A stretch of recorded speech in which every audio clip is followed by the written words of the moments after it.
Rajim. Bismillah Rahman Rahim. My name is Sahil Munir Ahmed and I am serving as a missionary in Liverpool, Blackburn, Bolton and Preston. During the month of Ramadan, I will deliver this about the Holy Quran, the interpretation of the Holy Quran, which was written down by Hazrat Muslim Maud رضی اللہ عنہ. خاکسار کا نام ساحل منیر احمد ہے اور بطور مربی Liverpool, Preston, black burn اور Bolton میں خدمت بجا لا رہے ہیں. رمضان کے دوران خاکسار انشاءاللہ تعالیٰ تفسیر القرآن کا درس دیا کریں گے. وہ تفسیر جو حضرت مسلم موعود رضی اللہ عنہ نے لکھی ہے. کیونکہ پچھلے دنوں میں زوم میں درس دیا کرتا تھا تو ادھر سے میں اب جاری رکھوں گا درس. اعوذ باللہ من الشیطان الرجیم. بسم اللہ الرحمن الرحیم.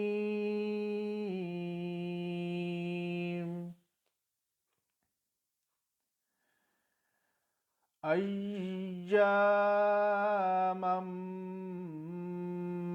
معدودات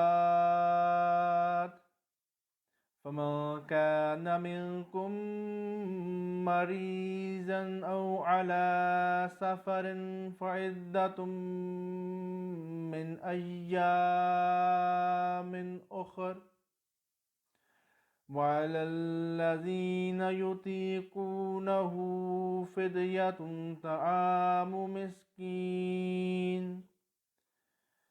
فمن تطوع خيرا فهو خير له وأن تصوموا خير لكم إن كنتم تعلمون.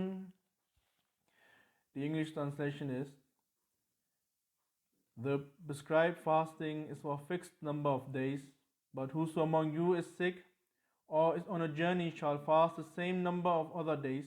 And for those who are able to fast only with great difficulty is an expiation, the feeding of a poor man. And whoso performs a good work with willing obedience, it is better for him, and fasting is good for you if you only knew. اس آیت کا اردو ترجمہ یہ ہے: گنتی کے چند دن ہیں، بس جو بھی تم میں سے مریض ہو یا سفر پر ہو تو اسے چاہیے کہ وہ اتنی مدت کے روزے دوسرے ایام میں پورے کرے، اور جو لوگ اس کی طاقت رکھتے ہوں ان پر فدیہ ایک مسکین کو کھانا کھلانا ہے. بس جو کوئی بھی نفلی نیکی کرے تو یہ اس کے لیے بہت اچھا ہے، اور تمہارا روزے رکھنا تمہارے لیے بہتر ہے اگر تم علم رکھتے ہو. Yesterday we have discussed about the beginning of the verse, and it's a miracle that about the Holy Quran, that you can find about every word an explanation. Yesterday we have discussed about that word fa'iddatun, where God is actually commanding those people who can't fulfill their fast during the month of Ramadan, that they have to fulfill their fast after the month of Ramadan, the other days.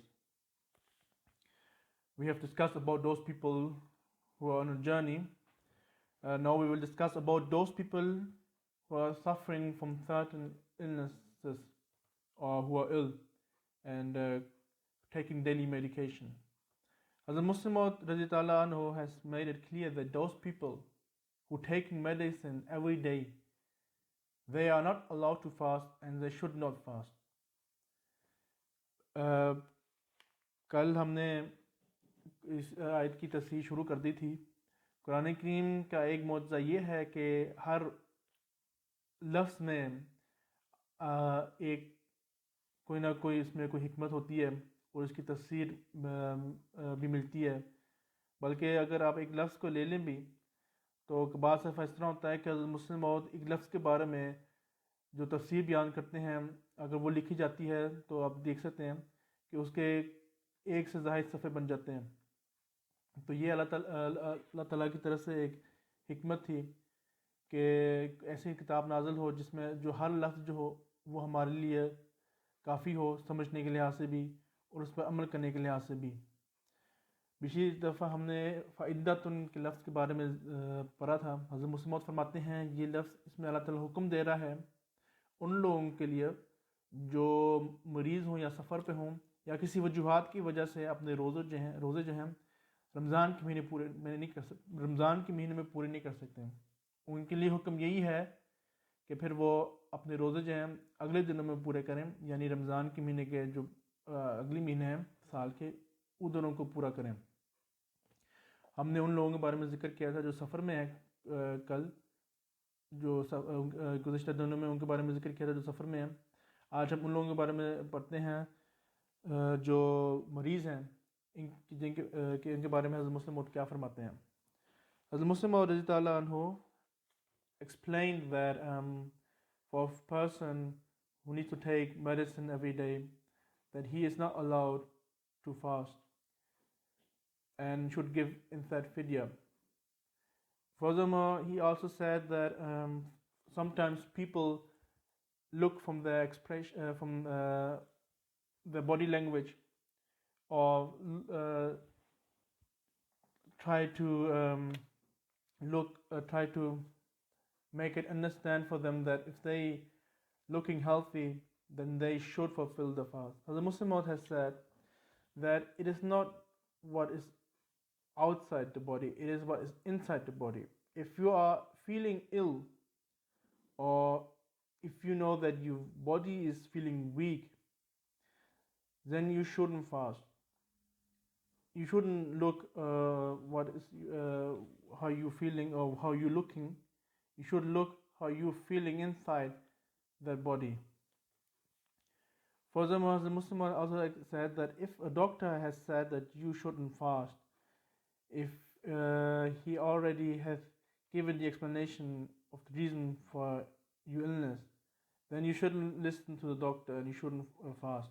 Yeah, the Muslim also said if the doctor is giving you an honest opinion, then you should listen to the doctor. But he also made it clear that the opinion of the doctor should be honest. حضرت مسلم اور رضی اللہ عنہ فرماتے ہیں کہ جو شخص ہر دن daily routine پر دوائی لے رہے ہیں کسی بیماری کی وجہ سے، تو ان کو چاہیے کہ وہ روزہ نہ رکھیں. ان کو چاہیے کہ وہ فدیہ دیں مگر اپنا روزہ جو ہے وہ چھوڑ دیں. اور ساتھ یہ بھی فرماتے ہیں کہ بعض دفعہ لوگ اس طرح ہوتے ہیں کہ ظاہری شکل سے کے مطابق فیصلہ کرتے ہیں کہ اب میں روزہ رکھوں گا یا نہیں. حضرت مسلم فرماتے ہیں کہ ظاہری شکل پر نہیں دیکھنا چاہیے، بلکہ یہ دیکھنا چاہیے کہ جسم جو ہے اگر اس کے اندر بیماریاں ہیں، اگر جسم محسوس ہو رہا ہے کہ جسم میں درد ہو رہی ہے تو پھر روزہ نہیں رکھنا چاہیے. جسم جو کہہ رہا ہے اس کے مطابق عمل کرنا چاہیے. یہ دیکھنا ہے کہ میں ظاہری لحاظ سے ٹھیک لگ رہا ہوں غلط ہے. اور پھر یہ بھی فرماتے ہیں کہ اگر ڈاکٹر کہہ دے کہ آپ روزہ نہیں رکھ سکتے ہیں کسی بھی وجوہات کی وجہ سے، تو اس پر پھر جو ڈاکٹر جو بھی فیصلہ کرے اس پر عمل کرنا ہوگا. ہاں، حضرت مسلم یہ بھی وضاحت کرتے ہیں کہ اگر ڈاکٹر دیانتداری کے ساتھ فیصلہ کرنے والا ہو تو پھر ٹھیک ہے، کیونکہ آج کے زمانے میں بعض دفعہ دیکھا بھی گیا ہے کہ ڈاکٹر کو غلط بیانی کی طرف مائل کیا جاتا ہے. تو حضرت مسلم نے فرمایا کہ ڈاکٹر کے ساتھ جب ڈاکٹر دیانتداری سے فیصلہ کر دے کہ آپ روزہ نہیں رکھ سکتے تو ڈاکٹر کے حکم پر عمل کرنا چاہیے. حضرت مسلم also has said that it happened that people sometimes feel a certain pain while they are fasting, a very less pain in on the headache, may have some less headache or some other very small pain. As a Muslim Muslim said, this is not a reason to break your fast. He said fasting is to increase is there to teach you how to control your emotion or your pain and certain reason. So therefore you shouldn't break your fast only if you feel a certain pain. As Masih Maud Islam has mentioned that while sometime when he was fasting, when he realized that he's ill, and that because of that illness, he's reaching that stage where he can pass away. And that reason, he said, I would break the fast and would take my medication. So the limit what is required by Masih Maud Islam is that if someone reaches that point where you think that he will pass away if he doesn't break the fast, then it is wrong. He should break the fast as soon as he realizes that he might fall unconscious or he might pass away because of that certain illness. حضرت مسلم رضی تعالیٰ عنہ فرماتے ہیں کہ بعض دفعہ یہ دیکھا گیا ہے کہ لوگ چھوٹی بیماری کی وجہ سے یا چھوٹی درد کی وجہ سے اپنا روزہ جو ہے وہ مکمل نہیں کرتے، اس کو توڑ دیتے ہیں. حضرت مسلم فرماتے ہیں یہ غلط طریقہ ہے، اس پر عمل نہیں کرنا چاہیے، بلکہ رمضان جو آیا ہے، رمضان ہمیں یہ بات سکھانا آیا ہے کہ چیزیں جو ہیں برداشت کرنی چاہیے، تکلیفیں جو ہیں چھوٹی برداشت کرنی چاہیے. اسی طرح حضرت مسیح موعود علیہ السلام کے بارے میں ذکر ملتا ہے کہ آپ فرماتے ہیں کہ روزے کے دوران جب آپ بیمار ہوتے ہیں یا جب بیماری آتی تو آپ روزہ اس وقت جاری رکھتے ہیں جب آپ کو محسوس ہوتا ہے کہ اب بیماری مجھے اس سٹیج تک لے کے جا رہی ہے کہ میری وفات ہو جائے گی. اگر یہ سٹیج آپ اس سٹیج تک پہنچتے ہیں تو پھر آپ روزہ کھول دیتے ہیں. تو وہ معیار ہے جو آپ نے قائم کیا ہے ہم جاننے کے لیے کہ جب تک بیماری اتنی زیادہ نہ ہو جائے جس سے جان کا خرچہ ہو تو اس وقت تک روزہ رکھنا چاہیے. اگر بیماری اتنی زیادہ ہو جائے جہاں پر جان کا خرچہ ہو جائے تو پھر روزہ چھوڑ دینا چاہیے اور افطاری کر دینی چاہیے اور کچھ خوراک لے لینی چاہیے جو جسم کے لیے فائدہ مند ہو. آگے مسلم اور رضی تعالیٰ عنہ has also said that during the illnesses, if someone still thinks that he wants to fulfill the fast, he might have real love for that month of Ramadan and respect of the month of Ramadan, but he might have love and respect for the month of Ramadan, but he or she doesn't have respect for the commandment of God. If God has already said or make it clear that if you are ill and you are not allowed to fast, then you should listen and should follow the commandment of God instead of making your own choices. It is a sin and therefore it is not required to fulfill or to complete your fast when you already know that you are ill. حضرت مسلم رضی تعالیٰ عنہ فرماتے ہیں کہ بعض لوگ دل میں احترام رکھتے ہیں روزے کے بارے میں یا رمضان کے مہینے کے متعلق عزت کرتے ہیں، اس کی وجہ سے وہ سمجھتے ہیں کہ میں اپنا روزہ جو ہے وہ میں مکمل کروں گا، حالانکہ وہ بیمار ہے شخص اور اس شخص کو معلوم بھی ہے کہ وہ بیمار ہے. حضرت مسلم فرماتے ہیں کہ ٹھیک ہے دل میں اس کا احترام تو ہے روزے کے بارے میں، مگر اس کو اللہ تعالیٰ کے حکم کے بارے میں کوئی احترام نہیں ہے. جب اللہ تعالیٰ نے ایک واضح حکم کر دیا ہے کہ مریض نہ روزہ رکھے تو اللہ تعالیٰ کے حکم کے مطابق اس کو عمل کرنا چاہیے بجائے اس کے کہ وہ اپنی کوئی خواہشات پوری کرنے کی کوشش کرے. اللہ تعالیٰ کا حکم ہے اس پر عمل کرنا چاہیے. اللہ تعالیٰ جہاں پر آسانی ہمارے لیے چاہتا ہے اس سے ہمیں فائدہ اٹھانا چاہیے. And then of course those women who are pregnant, it is very clear that these women, they should not fast. I have heard I've read last year that even here in the Western society, those Muslim women who are pregnant, they force themselves to complete the fast, which is wrong. They're hurting themselves, but also the embryo or that child. And for them, God has said that if you are pregnant, then you should fulfill your fast 2 years after the child gave birth to you. Then you should fulfill the fast.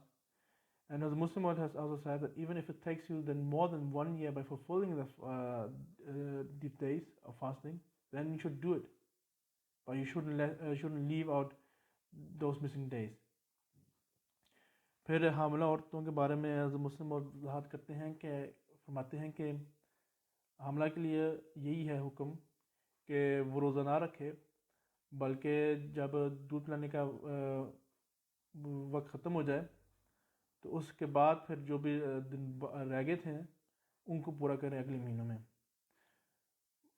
پچھلے سال میں نے پڑھا تھا کہ ادھر بھی اس معاشرے میں بھی جو مسلمان عورتیں ہیں جو حاملہ ہوتی ہیں وہ روزہ رکھتی ہیں. میں جماعت کی بات نہیں کر رہا، میں باہر کی جماعت کی عورتوں کے بارے میں بات کر رہا ہوں. تو یہ بڑا نقصان دہ ہے، بچے کے لیے بھی بہت نقصان دہ ہے، عورت کے لیے بھی بہت نقصان دہ ہے.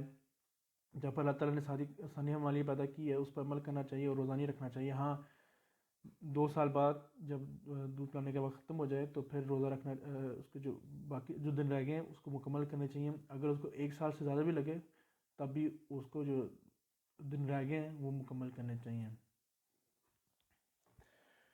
And now God has said that of course for those who can't fast and who are not able to fast, God has made a conclusion for them that they should give at least food to a poor person.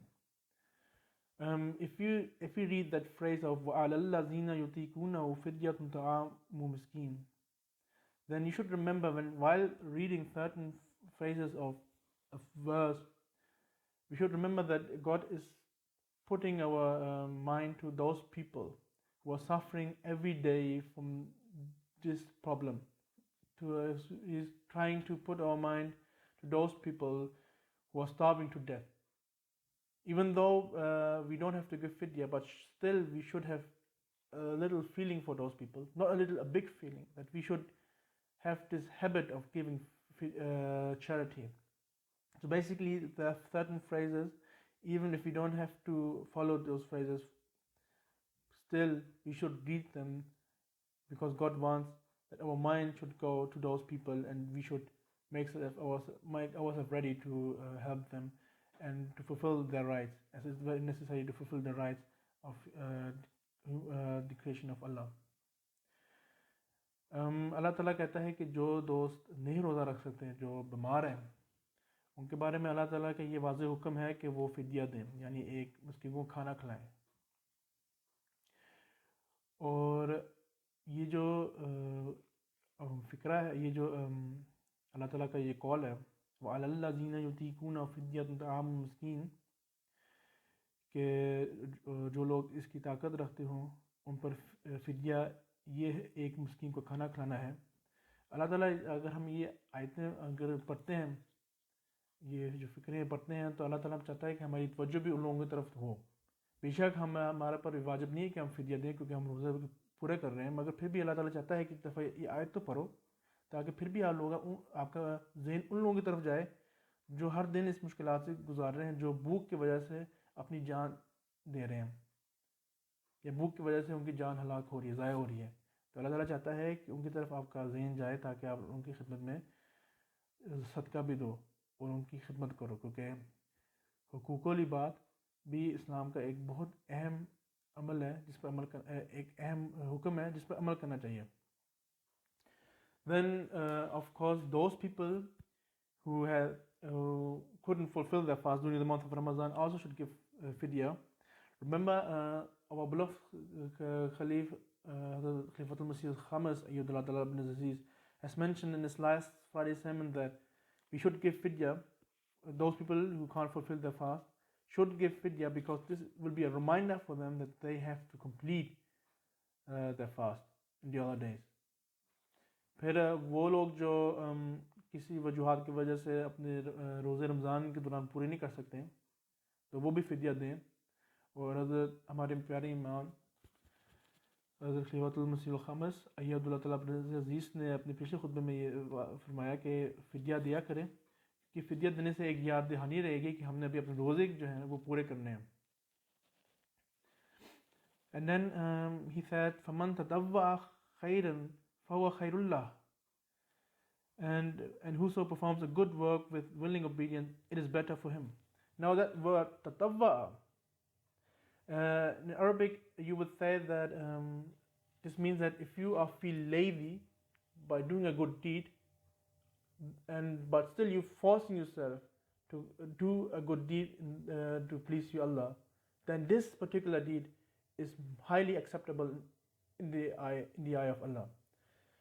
For example, God has said that, for example, if we fasting and we think that we are able to give fidya as well, and we feel a bit lazy doing this thing, but we still fast ourselves only to please our Allah, then this is highly recommended, and this is how we can get closer to God as well. It is actually those voluntary good deeds, like voluntary prayers like tahajjud, tarawih, or other nawafil. These voluntary good deeds are those which are bringing us closer to God the Almighty, and which are very necessary, because Ramadan is there to remind us that we need to get closer to Allah.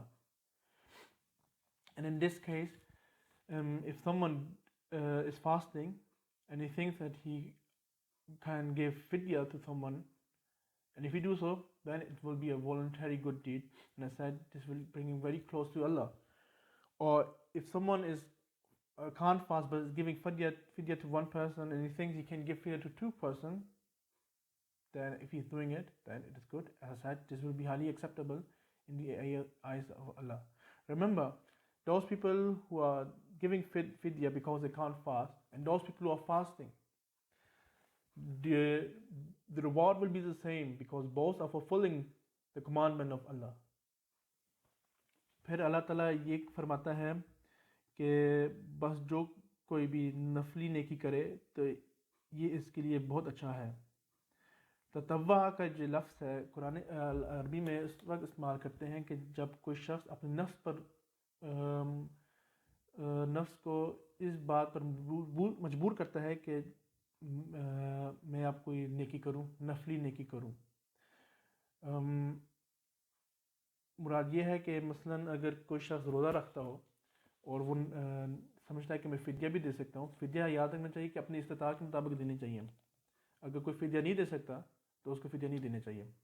مگر اگر کوئی سمجھتا ہے کہ میں فدیہ دے سکتا ہوں اور اس کا نفس نہیں چاہتا، سستی دکھا رہا ہے، مگر اپنے آپ کو مجبور کر رہا ہے پھر بھی، تو یہ جو نیکی ہے اللہ تعالیٰ کے نزدیک بہت وہ نیکی ہے جو قبول کی جاتی ہے اور جو اللہ تعالیٰ کے ہمیں نزدیک پہنچا دیتی ہے. ہمیشہ یاد رکھنا چاہیے کہ اللہ تعالیٰ کا ایک واضح حکم ہے جس پر ہم عمل کرتے ہیں، اس کی اپنی نیکی ہے. مگر جو نفلی نیکی ہم کرتے ہیں وہ نیکی ہیں جو ہمیں اللہ تعالیٰ کے نزدیک پہنچا دیتی ہیں. مثلا ہم تہجد پڑھتے ہیں، ہم نوافل ادا کرتے ہیں، ہم تراویح ادا کرتے ہیں، یہ وہ نیکیاں ہیں، نفلی نیکیاں جو ہمیں اللہ کے نزدیک پہنچا دیتی ہیں. پھر اس طرح جو شخص روزہ رکھتا ہو اور سمجھتا ہو کہ روزے کے ساتھ میں فدیہ بھی دے سکتا ہوں، تو یہ فدیہ جو ہے اس کی نفلی نیکی ہے جس سے وہ اللہ تعالیٰ کے نزدیک پہنچ جائے. شرط یہ ہے کہ وہ اللہ تعالیٰ کی خوشنودی کے لیے یہ کرنے والا ہو.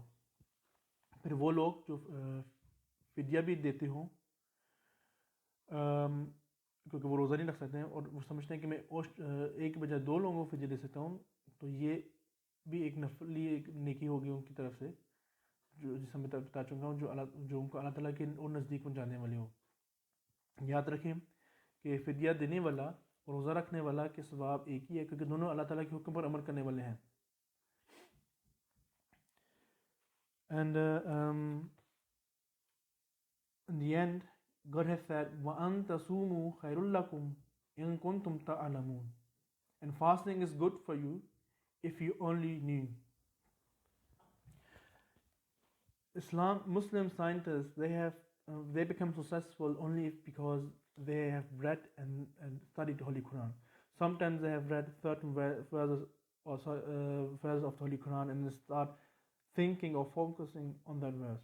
Here you see that fasting is good for us. We knew that physical for our body, fasting is very good, and even doctors are recommending to fast. As I said a few days ago, it kills certain bacteria and gerasim. It also kills cancer cells. But fasting is also good for us to engage in spirituality.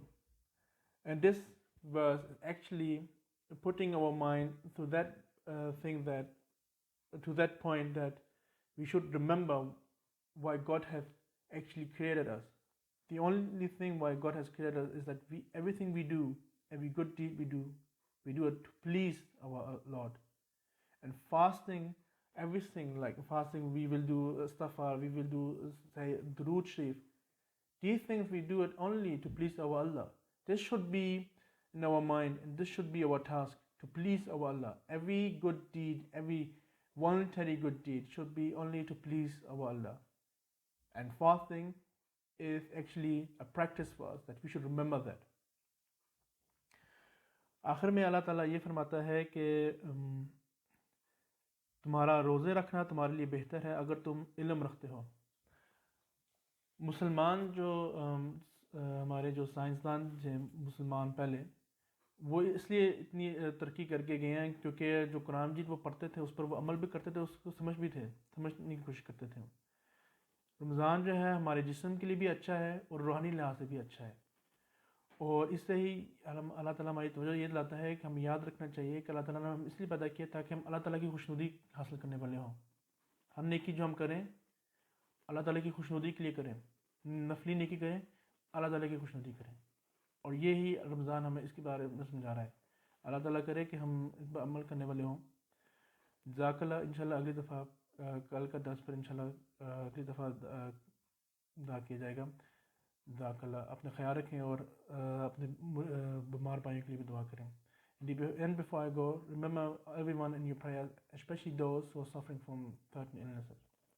اللهم صل على محمد وعلى آله وسلم إنك حميد مجيد.